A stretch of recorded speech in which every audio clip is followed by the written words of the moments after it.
Bismillahirrahmanirrahim. Alhamdulillah wassalatu wassalamu ala Rasulillah wa ala alihi wa sahbihi wa sallam tasliman katsira amma ba'd. Kita lanjutkan kembali dan bisa berjalan sebelum Isya.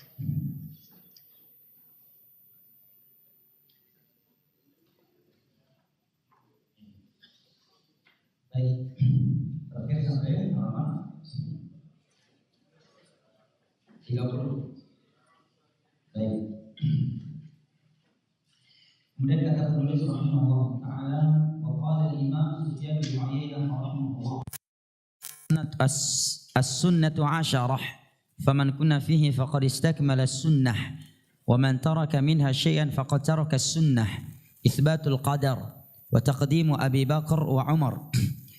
والحوض والشفاعة والميزان والصراط والإيمان قول وعمل والقرآن كلام الله وعذاب القبر والبعث يوم القيامة ولا تقطعوا بالشهادة على مسلم. Kata Imam Sufyan bin Uyainah rahimahullahu ta'ala, sunnah itu ada, prinsip sunnah ada 10. Kalimat sunnah dalam bahasa ulama aqidah, dalam bahasa ulama salaf adalah ziddul bid'ah, atau lebih umum lagi adalah beragama dengan mengikuti Al-Quran dan hadis dengan pemahaman para sahabat. Kata beliau, sunnah, prinsip sunnah ada 10. Barang siapa yang berada di 10 perkara tersebut, maka dia telah menyempurnakan sunnah, seorang sunni yang sempurna. Dan barang siapa yang telah meninggalkan salah satu darinya, maka sungguh dia telah meninggalkan prinsip sunnah. Apa saja? Yang pertama kata beliau, itsbatul qadar, menetapkan takdir. Dan ingat, iman kepada takdir ada 4 rukun. Iman kepada takdir ada 4 rukun. Yang pertama, al-imanu bi ilmillahi azza wa jalla al-ijmali wa tafsili. Kita mengimani bahwa segala sesuatu yang kecil maupun yang besar, yang nampak maupun tidak nampak, yang telah, yang sedang dan yang akan terjadi, itu tidak lepas dari ilmu Allah Jalla wa Ala, wallahu bikulli syai'in alim. Ya, ya'lamu ma fil bahri, ya'lamu ma fil barri wal bahr, wa ma tasqutu min waraqatin illa ya'lamuha, wa la habatin fi dhulumatil ardi, wa la yabisin illa fi kitab, wa la ratbin wa la yabisin illa fi kitabim mubin. Nah, ini dalil yang menerangkan kepada kita bahwa segala sesuatu itu tidak lepas dari ilmu Allah Jalla wa Ala. Sehingga tidak tepat untuk dikatakan al-amra unuf, Allah itu mengetahui setelah terjadi. Itu termasuk akidah qadariyah. Sebagian ulama ada yang menyatakan ini ghulatul qadar, yang sudah hilang, sudah punah. Tetapi sebagian ulama yang lain mereka tidak punah. Bahkan zaman sekarang mereka ada. Menyatakan bahwa kalau sudah terjadi baru dikatakan Allah baru tahu, kalau belum terjadi maka belum tahu. Dan sebagian orang bahasanya lain, tapi wallahu a'lam bishawab, dikhawatirkan sama maknanya. Apa dia bilang? Kalau udah terjadi itu mah baru takdir, kalau belum terjadi mah itu bukan takdir. Bahaya kan? Itu keluar dari, kalau dari mulut anak TK, anak SD, atau orang yang kuliah umum, kita nggak heran. Itu keluar dari dai, penceramah agama, dan punya hafalan yang sangat kuat misalkan. Ini kan kekeliruan yang sangat ajaib. Menunjukkan apa jamaah? Bahayanya zakat tanpa zakat. Al-ibrah biz-zakat wa laysa biz-zakat. Karena kecerdasannya Amr bin Ubaid menyimpang jemaah. Amr bin Ubaid, tokoh Mu'tazilah, karena dia merasa cerdas, dia menganggap pemahaman Hasan al-Basri itu kurang bagus. Ya, tatkala Hasan al-Basri menyampaikan hadis syafaat Nabi SAW untuk ahli tauhid, pelaku dosa besar untuk masuk ke surga. Karena kaum Khawarij pelaku dosa besar kekal di dalam neraka. Maka beliau langsung dia langsung menyatakan salah Hasan al-Basri dan menyatakan finar. Kemudian dia memojok pergi ke salah satu dari sudut masjid sehingga Hasan al-Basri menyatakan i'tazala anna Amr bin Ubaid. Amr bin Ubaid telah mengambil duduk di salah satu sudut masjid. Ya. Itu Wasil bin Atha atau Amr bin Ubaid? Wasil bin Atha, ya. Amr bin Ubaid disebutkan salah satu dari kecerdasannya dia bisa berbicara sekian lama tanpa menggunakan kalimat ara. Ya. Apa istilahnya itu? Cadel ya. Cerdas berarti kan? Pada kalimat ara, kalimat yang sering dipakai dalam bahasa Arab kan? Coba antum ngomong 2 menit tanpa ada ra, bisa? Kaif haluk? Alhamdulillah ana bi khair, ada ra juga? Ya. Tapi justru dengan kecerdasannya dia sesat karena enggak punya zakat, dan orang enggak mungkin punya zakat kebersihan dalam akidah kalau tidak mengikuti pemahaman para sahabat, para tabi'in dan tabi'ut tabi'in dalam memahami Al-Qur'an dan hadis, karena Nabi telah menjadikan pemahaman mereka sebagai sebagai referensi untuk mengikuti Al-Qur'an dan hadis. Jelas dalam ayat kan? Qad aflaha man zakkaha wa qad khaba man dassaha. Dan ayat lain qad aflaha man tazakka. Dan yang lain Allah menyatakan fa in amanu bimithli ma amantum bihi faqad ihtada wa in tawallaw fa innama hum fi syiqaq. Ya. Coba perhatikan ayat ini. Apa kata Allah Jalla wa Ala? Fa in amanu bimithli ma amantum. Siapa antum ketika ayat ini turun? Para sahabat Nabi. Wa may yushaqiqir rasul min ba'di ma tabayyana lahu huda wa yattabi' ghayra sabilil mu'minin. Para sahabat di masa itu. Was-sabiquna al-awwaluna minal muhajirin wal ansar. Coba lihat ayat walladzina tabauhum bi ihsanin. Dan yang mengikuti mereka. Allah tidak menyatakan dan orang-orang yang datang setelah mereka. Karena kalau dikatakan demikian mereka punya hak untuk buat pendapat baru. Tetapi kata Allah dan orang-orang yang mengikuti mereka. Menerangkan apa? Setelah para sahabat, orang yang datang setelah para sahabat kewajibannya adalah mengikuti metode para sahabat. Ya. Ini yang disebut dengan Ghulatul Qadar yang menyatakan innal amra unuf. Siapa yang pertama kali mengucapkan kalimat ini? Ma'bad al-Juhani. Bisa antum buka hadisnya dalam Sahih Muslim di awal Kitabul Iman, hadis yang panjang. Ketika mereka menjumpai Abdullah bin Umar yang sedang tawaf di Ka'bah, mereka menyampaikan bahwa di Irak sana ada seorang tokoh yang bernama Ma'bad al-Juhani menyatakan innal amra unuf. Allah mengetahui sesuatu itu kalau sesuatu itu telah terjadi. Apa kata Abdullah bin Umar? Padahal beliau sedang tawaf. Apakah beliau menyatakan lagi tawaf, jangan ngomongin orang, dosa nanti. Jangan merasa diri paling benar lah. Hikmah dakwah, enggak usah pikir-pikirin orang, dah tawaf aja. Apakah begitu? Disebutkan di situ beliau mengeluarkan kata yang cukup keras dan tegas karena ini masalah akidah. Apa kata beliau? Akhbirhum anni bari'um minhum wa annahum bura'u minni walau annahum anfaqu mithla Uhudin dhahaba lama qabilallahu minhum hatta yu'minu bil qadar. Sampaikan kepada mereka bahwa aku berlepas diri dari mereka. Mereka berlepas diri dariku. Dan andai kata mereka menginfakkan emas sebesar gunung Uhud, niscaya Allah tidak akan menerimanya dari mereka. Para ulama yang mensyarah hadis ini menyatakan bahwa Abdullah bin Umar mengkafirkan mereka dari beberapa sisi. Yang pertama beliau menyatakan aku berlepas diri dari mereka, mereka berlepas diri dariku. Kalau mereka masih mukmin maka kita tidak boleh mengeluarkan kalimat seperti ini. Karena Allah menyatakan ba'dukum min ba'd innamal mu'minuna ikhwa al-mu'min lil mu'min kal bunyan. Ya. Tidak boleh berlepas diri secara mutlak. Yang kedua, dari ucapan beliau walau annahum anfaqu mithla Uhud dhahaba lama qabilahu Allah min hatta yu'minu bil qadar. Tidak diterimanya infak emas mereka walaupun sebesar gunung Uhud. Tidaklah hal itu melainkan menunjukkan apa yang mereka yakini itu adalah salah satu dari pembatal Islam, karena Allah berfirman wa ma manum an tuqbala nafaqatuhum illa annahum kafaru billah.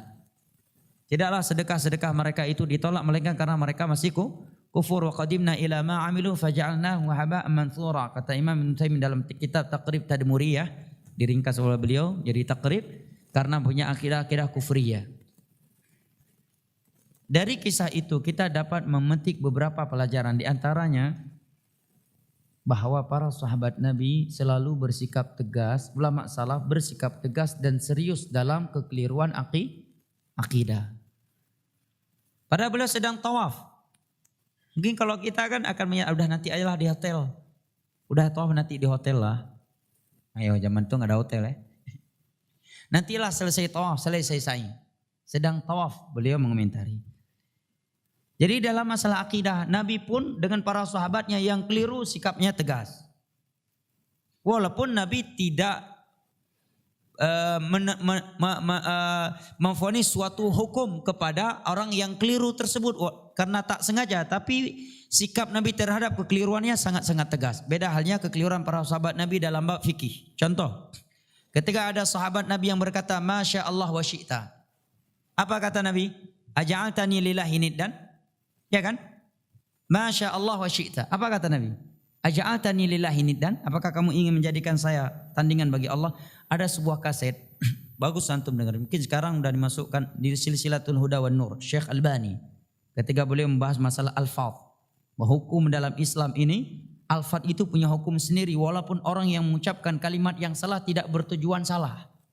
Tapi ucapannya salah tetap dikatakan dia salah. Adapun dia diberi udzur ataukah tidak, itu masalah kedua. Setiap ucapan yang salah tetap dikatakan salah, yang mengucapnya dikatakan salah. Hanya saja dia diberikan konsekuensi sanksi atas kesalahannya ataukah tidak, itu permasalahan kedua. Masalah dia dosa tidaknya, kalau dia tanpa ilmu, Rabbana la tu'akhidna in nasina aw akhtana. Tapi tetap dikatakan salah. Makanya di sini kata Syalbani, Nabi membawa kandungan ucapannya kepada konsekuensinya. Karena konsekuensi dari ucapan Masya Allah wa syi'ta apa? Aja'altani lillahi niddan. Tetapi Nabi tidak menyatakan bahwa dia sudah musyrik, kamu harus dipancung. Nih. Tapi ucapannya dikatakan tegas.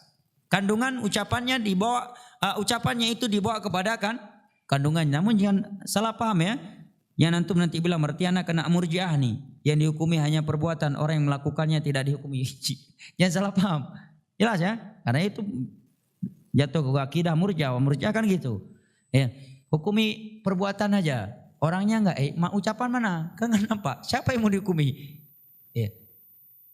Masalah berdosa tidaknya dia, kalau dia melakukan tanpa sengaja karena ketidakilmuan, karena jahal, maka dia ma'dzur indallah. La junah alaikum fima akhta'tum bih. Ya, demikian juga seorang yang berwasiat agar dibakar jasadnya kan.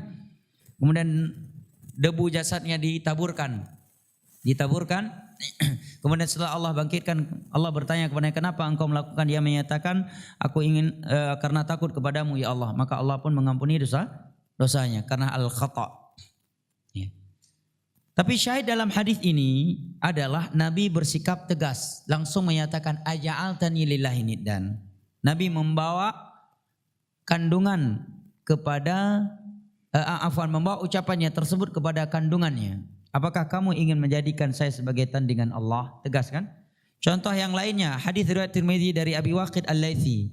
Ketika beliau menyatakan mararna kharajna yauma Hunainin wa nahnu hudatsau ahdin bi kufur. فمررنا بسدرة للمشركين كانوا ينوطون بها أسلحتهم ويأكفون عندها فقلنا يا رسول الله اجعل لنا ذات أنواط كما لهم ذات أنواط فقال إيش؟ apa kata Nabi? Allahu Akbar. Ya, innaha lassunan innakum taquluna kama qalat banu Israil ij'al lana ilahan kama lahum alihah. Ya. Kata Abu Waqid Al-Laitsi, ketika perang Hunain kami beberapa orang yang baru masuk Islam. Beliau berkata demikian, jangan sampai ada orang yang memahami ucapan itu juga muncul dari beberapa sahabat Nabi yang udah senior enggak. Karena baru masuk Islam. Kami yang baru masuk Islam di perang Hunain, waktu itu melewati sebuah pohon bidara yang dikeramatkan oleh kaum musyrikin. Karena menurut mereka pohon tersebut adalah pohon keramat, mereka pun menggantungkan senjata-senjata mereka di situ dan iktikaf di bawahnya. Maka kami pun berkata kepada Nabi, kami siapa di sini? Abu Waqid dan beberapa sahabat yang baru masuk Islam. Ya. Kami pun berkata kepada Nabi, wahai Rasulullah, buatkan juga untuk kami pohon bidara keramat. Sebagaimana kaum musyrikin memilikinya. Maka Nabi langsung berkata, Allahu Akbar, inhas sunan. Ucapan kalian ini ucapan Bani Israel. Sama dengan ucapan Bani Israel. tatkala mereka melihat ada suatu kaum yang menyembah seekor anak sapi setelah mereka diselamatkan oleh Allah dari Firaun dan bala tentaranya, kemudian mereka menyatakan kepada Musa, ij'al lana ilahan kama lahum aliha. Wahai Musa, buatkan juga untuk kami sebuah sesembahan yang nyata yang bisa disembah selain Allah sebagaimana mereka memilikinya. Sini ada beberapa faedah, di antaranya Nabi selalu bersikap tegas dalam masalah kekeliruan akidah. Padahal ini kan di medan perang kan. Nabi enggak menyatakan biarin dulu baru ngaji. Yang penting kita bersatu bersama untuk menyusun kekuatan. Apakah Nabi kayak gitu? Enggak kan? Padahal kalau dimarahin, kalau pakai pertimbangan kita yang pakai perasaan, kan fatal. Ini kalau dimarahin nanti bisa gabung sama musuh. Atau bisa menjadi musuh dalam saf, ya kan? Enggak. Kenapa? Karena memang syirik adalah sumber kekalahan. Bagaimana kita menyatakan yang penting bersatu dulu, yang penting menyusun kekuatan dulu, tetapi syirik tetap kita biarkan, bidah kita biarkan. Justru dengan adanya syirik dan bidah kita akan kalah, kita akan dihancurkan oleh Allah. Contohnya perang Uhud. Allah kalahkan hanya sebab kalau menurut kita kecil, tapi nggak ada yang kecil masalah agama. Tatkala mereka turun dari gunung Rumah, itu pun karena ijtihad mereka. Dan Nabi telah melarang mereka untuk turun darinya walaupun mereka diterkam oleh burung karena menyelisih perintah Nabi. Langsung Allah turunkan kekalahan. Ya. Jadi dalam masalah akidah kita lihat ulama salaf tegas, walaupun nanti yang jatuh ke dalamnya diberi uzur ataukah tidak itu masalah kedua. Yang salah tetap harus divonis salah. Gak boleh kita bilang, oh maksud saya baik. Masalah maksud anda baik, tidak baik itu antara anda dengan Allah. Ucapan salah, masalah taubat antara anda dengan Allah. Yang salah tidak akan pernah menjadi benar sampai hari kiamat. Itu perlu diperhatikan sebagai kaidah. Ya, tidak boleh seorang menggunakan perasaan di dalam menilai salah dan benar. Tapi dalam masalah fikih, terkadang Nabi tertawa ketika ada sahabatnya yang salah. Apa contohnya? Ammar bin Yasir. Ya, ketika diutus oleh Nabi dalam sebuah kebutuhan, kemudian di dalam perjalanannya beliau junub, enggak ada air di padang pasir. Kata beliau, fatamarraqtu fi sa'idi kama tamarraqud dabbah. Aku ingat bahwa tanah pengganti air. Dan ini adalah hadas besar. Berarti saya harus berguling-guling di padang pasir. Aku pun berguling-guling di padang pasir. Layaknya seekor hewan yang berguling-guling di padang pasir. Setelah aku pulang ke Nabi, aku pun menceritakannya. Nabi tertawa. Setelah itu baru Nabi membenarkan innama yakfika an taqula biyadika hakadha. Pada kamu cukup memukul dua telapak tanganmu dan seterusnya. Nabi tidak menyatakan makanya makanya malas sekali ngaji. Enggak. Ya kan? Nah sekarang sebaliknya. Sebagian orang bab fikih ngegas bab fikih. Masalah kunut ngegas. Jahar, sir, bismillah ngegas. Enggak mau salat di belakang imam yang enggak ada kunut. Enggak mau salat di belakang imam yang enggak jahar basmalah. Ngegas ini kan. Tapi dalam bab akidah enggak apa-apa. Yang penting kita bersatu 2019 ganti rumah. Dengan tanda kutip. Ganti mobil. Ya. Pahamlah maksudnya. Ini kan jadi kontradiksi kan. Makanya betul yang dikatakan oleh ulama sana. Man khalafa sunnatana tanaqab. Orang yang menyelisih sunnah pasti banyak kontradiksi pada ucapan dan sikapnya. Ini rukun iman kepada takdir yang pertama. Yang kedua, al-imanu bil khalq. Bahwa segala sesuatu, ya tentunya dari kalangan makhluk, mereka dan ucapan mereka, segala sesuatu selain Allah Jalla wa'ala adalah makhluknya Allah Jalla wa'ala. Huwaladzi khalaqakum wa ma ta'malun. Wa kulla syai'in khalaqnahu biqadar. Yang ketiga, al-iman bimasyiatillahi azza wa jal. Bahwa segala sesuatu itu terjadi dengan kehendaknya Allah. Wa ma tasyauna illa iyyasha Allahu rabbul alamin. Ma sya'allahu kana wa ma lam yasha' lam yakun. Ya. Kemudian yang keempat, rukun iman kepada takdir adalah al-iman bil kitabah. Bahwa segala sesuatu telah ditulis oleh Allah di dalam Laul Mahfud. Wa kulla syai'in ahsaynahum fi kitabim mubin. Yang kedua kata beliau mengutamakan Abu Bakar dan Umar. Coba beliau berhenti di sini. Tidak menyatakan juga Utsman dan Ali. Karena masalah mufadhalah antara Utsman dan Ali memang ada kesilangan pendapat di kalangan ulama salaf dahulu. Di masa itu. Ya. Walaupun setelah itu ulama ada yang menyebutkan ijma setelah itu bahwa Utsman lebih afdal. Adapun dalam masalah khilafah ini enggak ada khilaf. Ya, bahwa khilafahnya Ali itu setelah Utsman. Jangan terkabur ya. Jangan terkabur. Abu Bakar nomor 1 dari umat ini, kemudian Umar. Ya. Nomor 3 dan 4-nya ini letak khilaf yang tidak dibangun prinsip di atasnya. Andai kata ada yang mengatakan Ali lebih afdal daripada Utsman, tetapi dia tetap berkeyakinan bahwa khilafah Utsman berhak di atas kebenaran sebelum Ali, dan bahwa khilafah Ali itu setelah Utsman, maka tidak dikeluarkan dia dari sunnah. Ya, tapi kalau dia menyatakan dalam masalah khilafah bahwa Ali lebih berhak menjadi khalifah setelah Umar, maka ini kekeliruan. Jelas ya? Adapun orang yang mengutamakan Ali di atas seluruh para sahabat Nabi tanpa mencela para sahabat Nabi, itu disebut dengan at-tasyayyu'. Itulah yang dimaksud oleh ulama dalam bahasa mereka, dengan bahasa mereka at-tasyayyu'. Hakadha ya Ustadzul Qarnain. Nah, seperti para ulama menyatakan bahwa Syekh Al-Imam Abdul Razak bin Hammam jatuh ke dalam at-tasyayyu', wa kana indahu tasyayyu', karena pengaruh dengan gurunya. Maka yang dimaksud dengannya adalah ini. Dimaksud dengan tasyayyu' tanpa mencela para sahabat, karena kalau mencela bisa membatalkan Islam. Ya. Dan itu kekeliruan. Namun untuk menghukumi dia itu keluar dari sunnah ataukah tidak, nanti akan dibahas oleh Syekh. Ya, dilihat siapa yang jatuh ke dalamnya, faktornya dan seterusnya. Itu yang dimaksud dengan kalimat tasyayyu' ya. Jadi jangan salah paham. Ya. Kalau dikatakan ada salah satu dari imam salaf wa kana indahu syai' minat tasyayyu', jangan antum kira berarti dia Syiah. Berarti Syiah salah satu mazhab dalam Islam. Ini keliru dalam mengambil kesimpulan. Itulah pentingnya kita berguru dan bahayanya otodidak. Karena kalau otodidak kadang orang mudah mengambilkan kesimpulan. Ya. Apalagi nanti ada tulisan-tulisan yang menulisnya rupanya ahlul bid'ah, dia batar.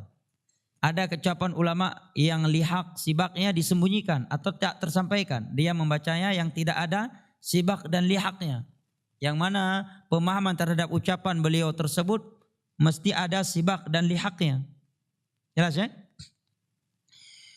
Wal haudh tentang telaga Nabi SAW. Maka yang mengingkarinya tidak dikatakan sunnah.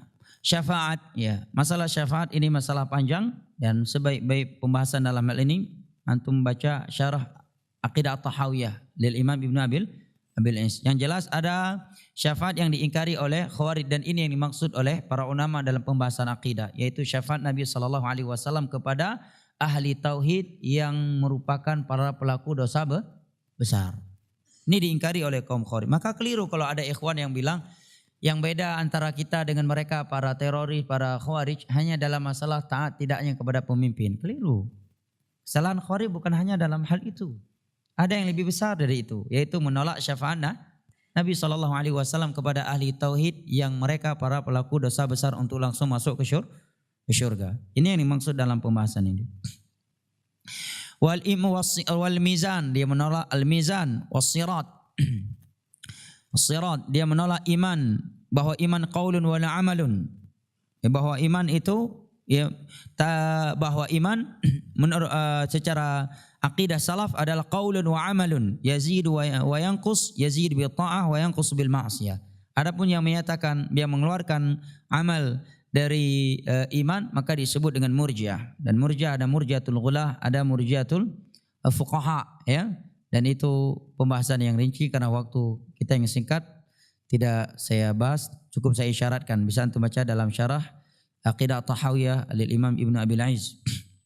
Al-muhim, inda ahli sunnah wal jamaah, amal termasuk dari iman. Ya.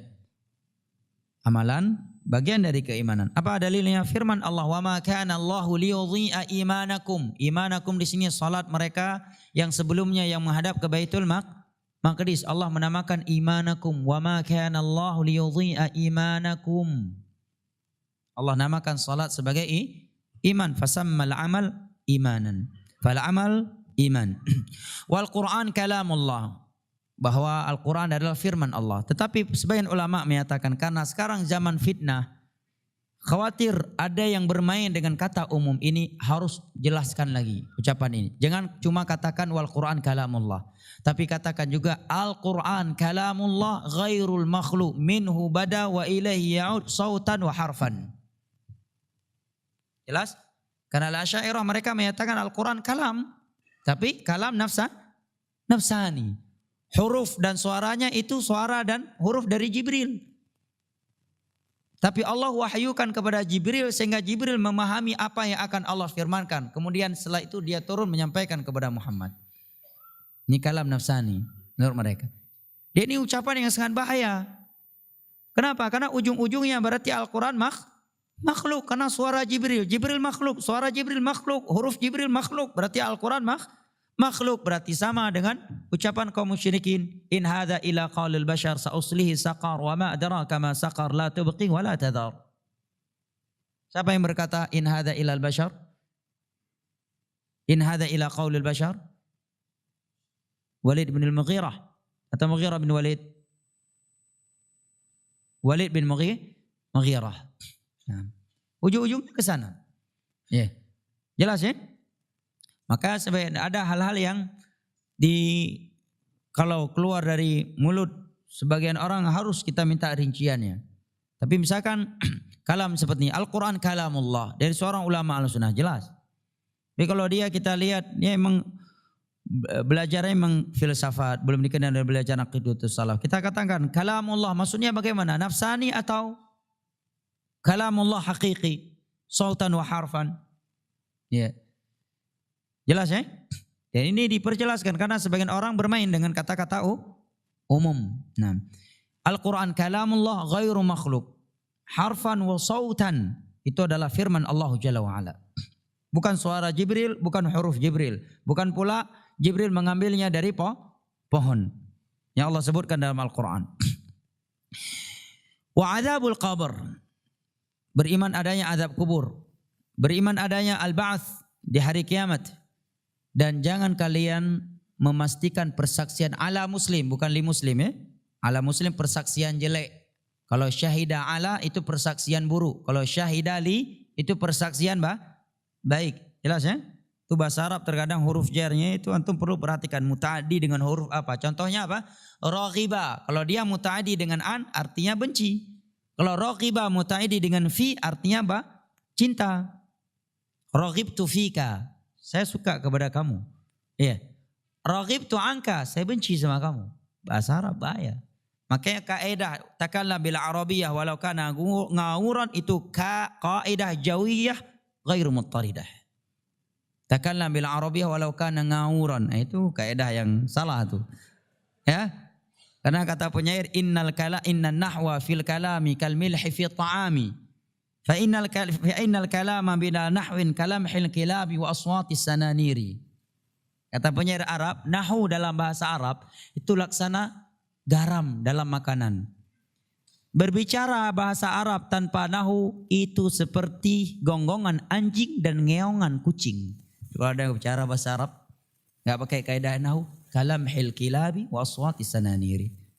Berarti jangan pula berarti anak nggak praktek lah ya. Kalau lagi praktek untuk belajar biar bagus ya praktek, salah-salah dulu nggak apa-apa. Ini motivasi dari syair bahwa innal kalama bila nahwin kalamhil kilabi wa aswati as-sananiri. Jadi kata Sufyan bin Uyainah, jangan memastikan persaksian kepada muslim karena ini namanya hukmun lil muayyan. Itu masalah yang sulit. Iya. Langsung kita persaksikan dia neraka.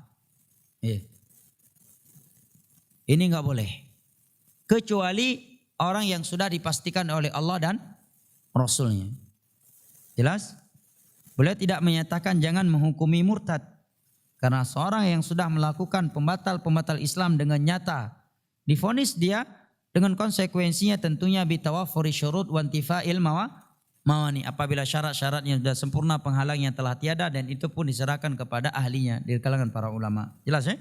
Kemudian beliau menyatakan waqala al-Imam Ali ibn al-Madini, salah satu dari gurunya Imam Bukhari yang mana kata Imam Bukhari mastasghartu nafsi illa inda Ali ibn al-Madini.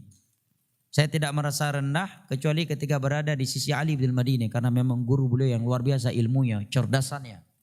Nah, kata beliau as-sunnah al-lazimah allati man taraka minha khaslatan lam yaqulha aw yu'min biha lam yakun min ahliha thumma dzakara jumlatan min usuli as-sunnah. Artinya beliau sebutkan seperti yang dia di atas. Yang mengingkarinya tidak dinamakan ahlus sunnah. Kemudian waqala al-Imam Ibnu Qutaibah rahimahullah, ashabul hadis kulluhum mujmi'una ala anna ma syaa Allah kana wa ma lam yasha' lam yakun wa ala annahu khaliqul khairi wa syarr wa ala anna al-Qur'ana kalamullah ghairu makhluq wa ala anna Allah yura yawm al-qiyamah wa ala taqdimi syaikhin wa ala al-iman bi'adzabil qabr la yakhtalifuna fi hadhihi al-usul wa man faraqahum fi syai'in minha nabaduhu wa baghaduhu wa badda'uhu wa hajaruhu. Kata Qutaibah Ibnu Qutaibah rahimahullahu taala, ashabul hadis semua mereka sepakat bahwa segala sesuatu yang telah dikehendaki Allah pasti terjadi dan sesuatu yang tidak dikehendaki oleh Allah pasti tidak terjadi, bahwa Allah lah yang menciptakan kebaikan dan kejelekan. Nah, sebagian orang pakai perasaan, masa sih yang jelek Allah juga yang menciptakannya? Bukan Allah kalau yang jelek, berarti siapa? Makhluk. Kalau demikian berarti ada dua khalik. Khalik kebaikan, ada khalik kejelekan. Berarti dia menjadi majusi hadil ummah. Maka para ulama menyatakan apa? Jahmiyah atau orang yang mengingkari Al-Qadariyah majusu hadil ummah. Ada datang hadis. Cuma saya lupa ingat pembahasannya. Apakah hadis yang berbunyi Al-Qadariyah majusu hadil ummah sahih atau tidak? Ish indakum ya Ustaz Al-Qarnin. Hah? Ya, ada hadisnya. Cuma saya lupa pembahasannya. Apakah secara sanad sahih atau tidak? Wallahu a'lam. Ada yang ingat? Hal minkum ahad?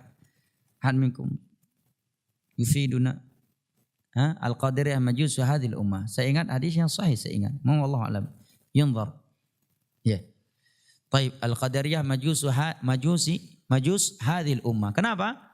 Karena kalau majusi mereka menganggap ada Tuhan cahaya, ada Tuhan kegelapan, kan?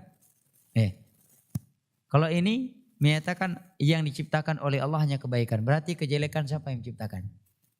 Siapa? Selain Allah, berarti makhluk. Berarti ada khalik selain Allah. Berarti kalau al-khair khaliknya adalah Allah. Kalau asyar khaliknya selain Allah. Berarti ada dua khalik. Makanya dikatakan majusu hadhil ummah. Bahwa Al-Quran adalah firman Allah, bukan makhluk. Allah Jalla wa'ala dilihat pada hari kiamat. Ya, harus bahwa Abu Bakar dan Umar di atas para sahabat yang lain beriman kepada azab kubur. Mereka tidak ada berselisih dalam hal ini. Mereka tidak berselisih dalam hal ini. Siapa yang menyelisih mereka dalam hal ini? Nabathu. Mereka keluarkan dari sunnah. Mereka murka kepadanya. Mereka membid'ahkan dia dan memboikotnya. Ya, ini dalam kitab Ta'wil Mukhtalifil Hadits. Kemudian kata beliau, faqad dzakara haulal a'immah syai'an min usuli ahli sunnah wal jamaah warattaba ala man khalafaha. Situ apa? Warattabu atau warattaba? Warattaba juga ya. Warattaba ala man khalafaha aw taraka khaslatan minha khurujahu 'anis sunnah wa ahlaha. Kata penulis, beberapa imam di atas telah menyebutkan sejumlah prinsip Ahlus Sunnah wal Jamaah dan mereka memberi sanksi kepada orang yang menyelisihinya, memberikan akibat. Atau orang yang meninggalkan salah satu darinya bahwa dia telah keluar dari sunnah dan tidak dikategorikan ahlus sunnati wal jamaah. Baik.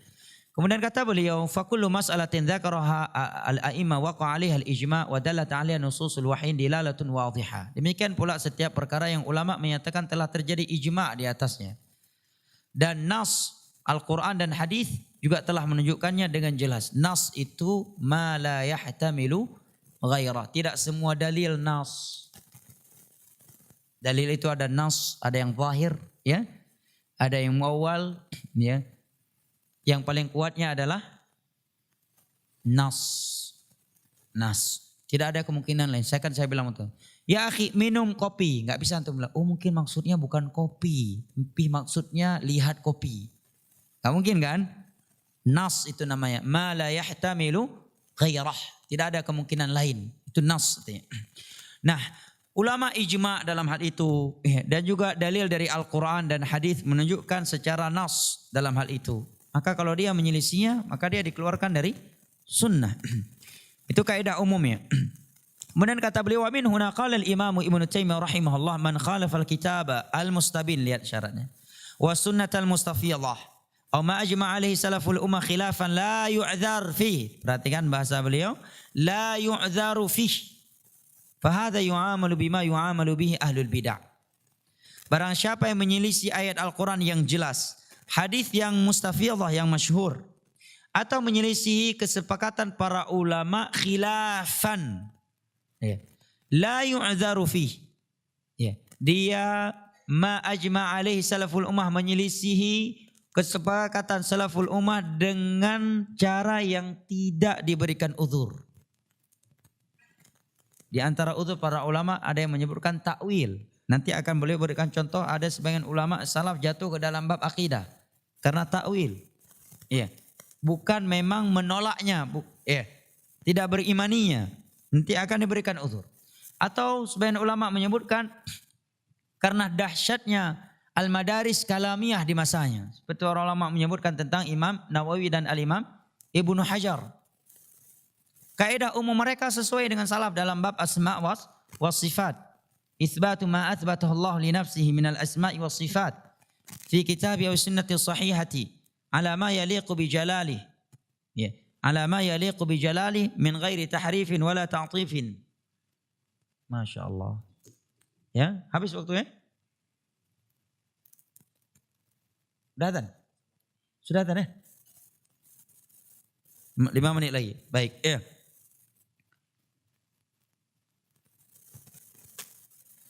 Taib.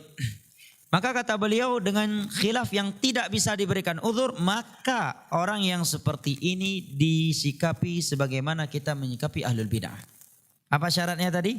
Menyisi Al-Quran, ayat Al-Quran yang jelas, hadis yang jelas, atau ijma'nya para ulama yang mana penyelisihan dia itu tidak bisa diberikan uzur.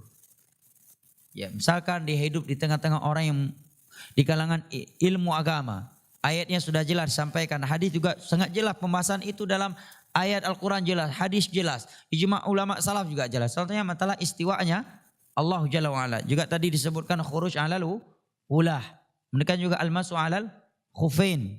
Dan dia seorang alim. Kalau dia awam mungkin mengingkari al-masu alal khufain, mungkin ini yu'dzar fi. Maka beliau katakan khilafan la yu'dzaru fi. Tapi kalau orang awam, dia awam, ami, bukan talib, jangankan alim, talib juga bukan. Tiba-tiba dia mengingkari al-masu alal khufain, jangan langsung antum terapkan yubadda. Karena dia menolak al-masu alal khufain, dan ini masalah prinsip, dia ami. Dia belum tahu ada hadis itu. Apalagi orang awam, karena jangankan sekedar hadis al-masu alal khufain, masalah salat pun sebagian mereka ada yang enggak tahu. Masya Allah waktunya. Gimana? Pada Isya. Besok pada zuhur. Kapan terakhir ini? Ikhtitam ada asar. Pada zuhur? Tapi pada zuhur kita lanjutkan. Kalau pada Isya kasihan. Ya. Bisa aja mah. Idza talal majlis fasyaitanu lahu nasib ya. Apalagi pada Isya ya. Ya, gimana menurut antum? Lanjut besok. Bagaimana?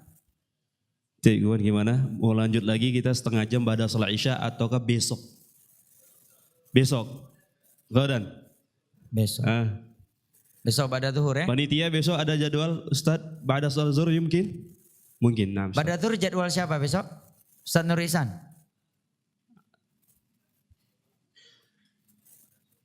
Baik. Anak baca ini Ustadz Nur Ihsan duduk kayaknya enggak beradab deh. Beliau yang ngajar, Anda duduk. Baik.